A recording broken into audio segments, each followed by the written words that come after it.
ಕಳೆದ 2 ವಾರಗಳನ್ನು ನೀವು ಅವನ್ನು ಗಮನಿಸಿದ್ರೆ ಈ ರೀತಿ ಅನೇಕ ಆದೇಶಗಳನ್ನು ಮತ್ತೆ ಮಾರ್ಪಾಡು ಮಾಡಿ ಆದೇಶನ ಹೊರಡಿಸಿದ್ದಾರೆ. ನಿನ್ನೆ ದಿನ ಇವತ್ತು ಖಾಸಗಿ ಶಾಲೆಯಲ್ಲಿ ನಾಡಗೀತೆ ಅವಶ್ಯಕತೆ ಇಲ್ಲ ಅಂತಕ್ಕಂಥ ಒಂದು ಸರ್ಕಾರದ ನಿರ್ಧಾರ. ಯಾವುದೇ ಒಬ್ಬ ಅಧಿಕಾರಿ ಇದನ್ನು ತೀರ್ಮಾನ ಮಾಡೋದಕ್ಕೆ ಸಾಧ್ಯ ಇಲ್ಲ. ಸರ್ಕಾರದ ಅಜೆಂಡಾ, ಸರ್ಕಾರದ ಚಿಂತನೆ, ಮಂತ್ರಿಗಳ ಸಲಹೆ ಮೇರೆಗೆ ಆ ಅಧಿಕಾರಿ ಇವತ್ತು ಈ ರೀತಿ ತೀರ್ಮಾನ ಮಾಡೋದಕ್ಕೆ ಸಾಧ್ಯ ಆಗ್ತದೆ, ಆದೇಶ ಹೊರಡಿಸೋದಕ್ಕೆ ಸಾಧ್ಯ ಆಗ್ತದೆ. ಎಲ್ಲೋ ಒಂದು ಕಡೆ ಸರ್ಕಾರದ ಚಿಂತನೆಗಳು ಕನ್ನಡ ವಿರೋಧಿಯಾಗಿ ಇರ್ತಕ್ಕಂಥದ್ದು ಕೂಡ ನಾವು ನೋಡ್ತಾ ಇದ್ದೇವೆ.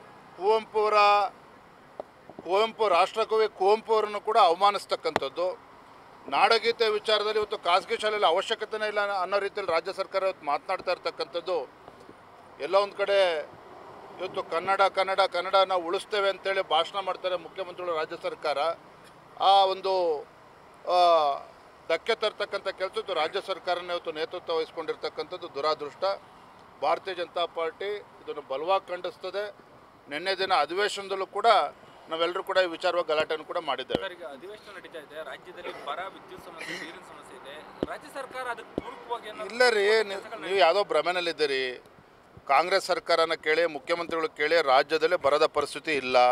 ಮೊನ್ನೆ ಬಜೆಟನ್ನು ಏನು ಮಂಡನೆ ಮಾಡಿದ್ದಾರೆ ಮೊನ್ನೆ ಮುಖ್ಯಮಂತ್ರಿಗಳು, ಬರ ಅಂತಕ್ಕಂಥ ಒಂದು ಪದನೂ ಕೂಡ ಬಜೆಟ್ ಪುಸ್ತಕದಲ್ಲಿ ಉಲ್ಲೇಖ ಆಗಿಲ್ಲ. ಹಾಗಾಗಿ ಕಾಂಗ್ರೆಸ್ ಸರ್ಕಾರದ ಪರವಾಗಿ ಹೇಳೋದಾದರೆ, ಮುಖ್ಯಮಂತ್ರಿಗಳ ಪರವಾಗಿ ಹೇಳೋದಾದರೆ ರಾಜ್ಯದಲ್ಲಿ ಬರನೇ ಇಲ್ಲ ಅನ್ನೋ ರೀತಿ ಇವರು ವರ್ತಿಸ್ತಾ ಇದ್ದಾರೆ. ಬರೋದ ಬಗ್ಗೆ ಸುದ್ದಿನೇ ಇಲ್ಲ. ಕುಡಿಯೋ ನೀರು ಹಾಹಾಕಾರ ಇವತ್ತು ಬೆಂಗಳೂರು ಇರ್ಬೋದು, ಬೆಂಗಳೂರು ಮಹಾನಗರ ಇರ್ಬೋದು, ರಾಜ್ಯದ ಬೇರೆ ಬೇರೆ ಜಿಲ್ಲೆಗಳಲ್ಲಿ ಇವತ್ತು ಕುಡಿಯೋ ಹಾಹಾಕಾರ ಇದೆ. ಅದ್ರ ಬಗ್ಗೆ ಏನೂ ಕೂಡ ಅವ್ರು ತಯಾರಿ ಇಲ್ಲ.